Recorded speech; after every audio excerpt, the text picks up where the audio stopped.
What's up, guys? So it's obviously been a very long time since I last did a video. I feel like it's been like years, but honestly it hasn't. It's just been a few weeks.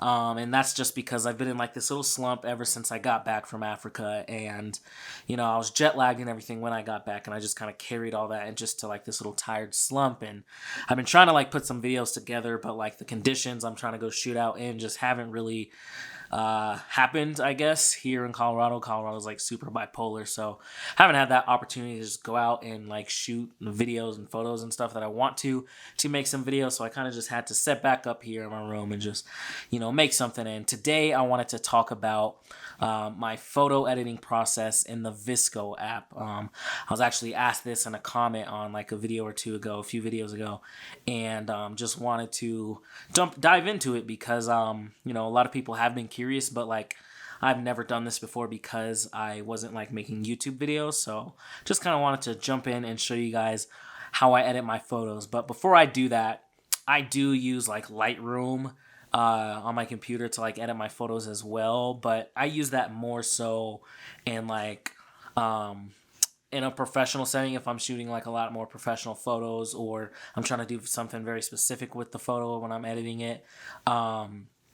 And that's just for larger quantity of photos. So if I'm scanning a lot of photos, and handling all that on my computer, I usually just handle all that on Lightroom because it's a lot faster to do it that way. But if it's a smaller quantity of photos, I'll take it and put it on my Dropbox or the Files app with like Apple and everything, and put it on my phone and just record that way. I mean, not record, edit the photos that way. Enough with all this talk about like Lightroom and stuff. Use whatever editing process works for you. But I'm gonna show you how I edit photos with my Ricoh GR3, and for also like my film photos with VSCO. And one more quick thing right before we jump into the app here. I do usually, oh my gosh, I thought my phone was broken for a second.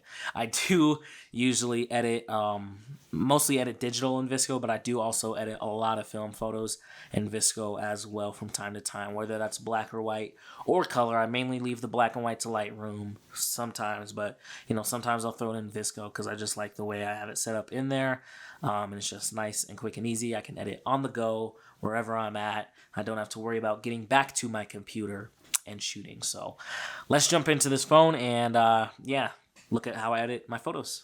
All right, you guys. So I've been like super struggling to record this. I keep doing a stupid screen recording, but like for whatever reason, it doesn't save. So I'm going to have to like try and do this upside down and everything to kind of make sure it all works out. But bear with me as we struggle because the stupid screen recordings keep stopping. So we're just gonna kind of like jump into this edit here, and I'm gonna be editing upside down, so just give me some grace here.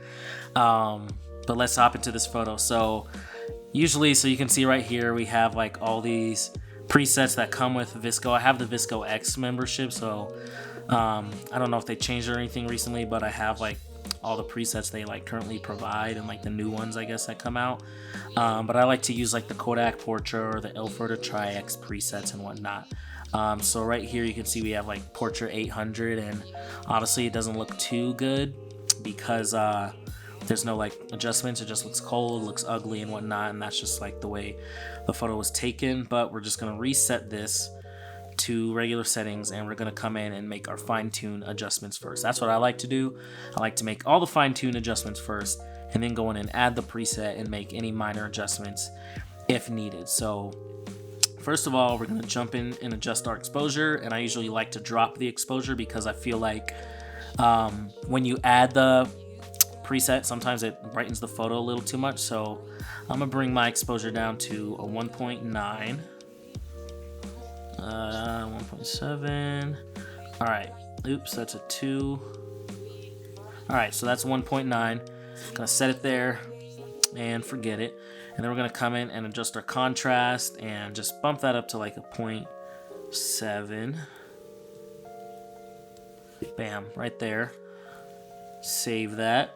I'm surprised like how well I'm actually kind of controlling this right now, even though I'm doing it upside down. So now we're gonna come into our True Tone highlight shadow adjustment. So I'm just gonna adjust the shadows to 1.5 right there.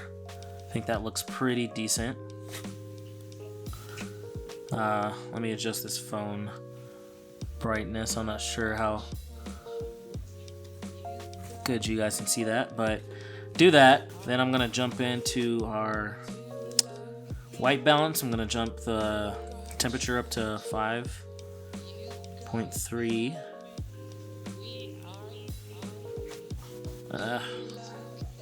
Whoa.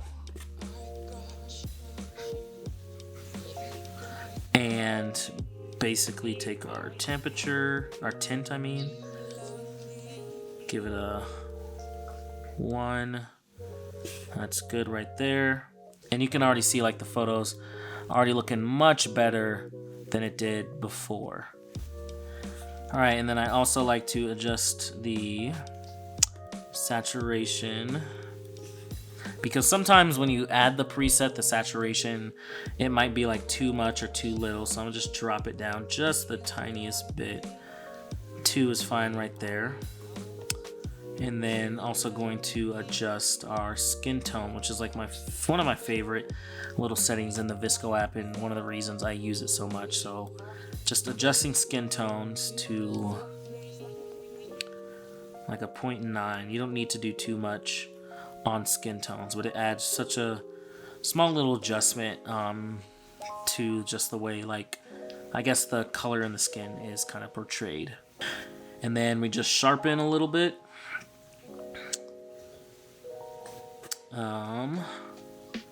This is just something I like to do personally. We're gonna bring our sharpness up. This is really weird. Right there. And then even if you want, you can bring like your clarity up. But I don't do that too much. I do it sometimes. Oops. Depending on like the aperture and everything the photo shot at. But lastly, I like to just add a little bit of grain here. So just gonna rock 1.3. It's usually what I like to sit at there. So hopefully this looks good. Sorry, I'm like staring at the camera and the phone at the same time. So now we're just back in like the little preset tab. So we're gonna come back to that Kodak Portra 800, and you can actually like drag and rearrange these so it's at the front. I think I just messed mine up a long time ago and never set it back, but here's Kodak Portra 800 right here, and we're just gonna pop the strength up to, or down I guess, 7, 6. Oh, whoa. Right there is fine. So that's our kind of final color photo here. I'll put this image on the screen so you can just kind of see the before and the after, and then we'll just hit, well, let's try and adjust the phone brightness here. Before, after, and if you want, you can add borders on the photo. Sometimes I like to add like this little white border here, and then you can just adjust how much of it you want on the sides and all that. There's better apps for better borders and stuff out there if you just want like the black on white outline and whatnot. You can't really do that here in VSCO, but for now we'll leave it without the border. Hit next and save the photo as a draft. And from here you can just see we have a nice crisp little portrait shot in Africa and whatnot. Really like just the sharpness in the way this camera looks in general. So now we're gonna just hop over and do a black and white photo. Oh my god, I thought I wasn't recording. Now we're gonna hop over and do a black and white photo. Alright, so right before we hop into like our black and white settings again, I can kind of show you like my presets here. I mainly use these two, Portra and the Tri-X 400, so I can tap that portrait right now and you can kind of see it looks pretty freaking good from the start. I essentially just make like some minor adjustments if I want to warm the photo up a little more, cool it down, or just like add a little more like sharpness or just like fine tune adjustments there. But from the jump we get like a good looking photo. And then we have like our nice black and white preset, but I'll kind of show you how I build this preset from scratch. So let's reset this here. Let's see. Okay. Alright, so reset that, and we're going to come in and once again make our small adjustments here, and then go in and add the Kodak Tri-X preset. Alright, so once again we're going to go in, and especially with black and whites, I like to drop the exposure. Man, this is hard to read. I'm going to drop it, I think right there. No. Let's do one full stop. Right there. So we got like one stop under exposure here. And then we're just gonna go into contrast and bring that down or up to 0.9. Right there. Perfect. And then adjust our shadows again here. In the highlight and shadow tones, bring that up just a tad. Nope. Bam, right there. And then we can adjust our highlights as well. I'll bring those down since it's a little bright out there. It's a little hot. We'll just do one. Up. Man, this is so hard. Upside down. 1.1 is fine for right now. Hopefully you guys can see that pretty decently. We're just making like small contrast adjustments because it's black and white. We're obviously not worried about color. And then just bring our sharpening up. Like 0.8 is fine for right now. We'll just settle for right there. Actually, I want this to look nice and crispy, so we'll bump it up to like a 3. And then from there, just add some grain because I like my black and white to have some grain. 3 is fine. Perfect.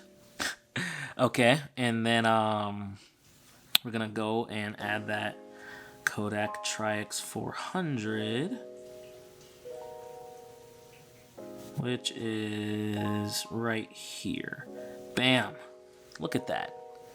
That looks freaking amazing. That's before and after. We're just gonna go into the actual preset to see if we want to adjust strength or anything. Usually you can adjust like the character. I like to bump the character in there a tad more like that. And then strength I don't really adjust because it's black and white. I want it to be black and white. So that's your before and after of the Kodak Tri-X 400 preset that I like to use in VSCO. And that is generally how I edit my photos in VSCO. So that's how I edit my photos in VSCO. Thank you guys for like bearing with me. That was a struggle, just the stupid screen recording and stuff not working, and then just having to like edit everything upside down. But I hope that like really just helped you and just gave you like a new kind of insight into a different way to edit your photos, or a way to edit your photos mobily if you're not going to use like the Lightroom app, whether you're on like an iPhone or iPad or whatever type of tablet or whatever that you use. Hopefully this just gives you a nice, easy way, affordable way, because subscribing to like the VSCO X is actually super affordable and whatnot, so I highly recommend it if you want to use something like that. And then just like the VSCO community is also like just super cool. So thank you guys for watching this video. If you liked it, I'd appreciate it if you give it a thumbs up, and please consider subscribing because I definitely have more content coming. And thanks for watching this video.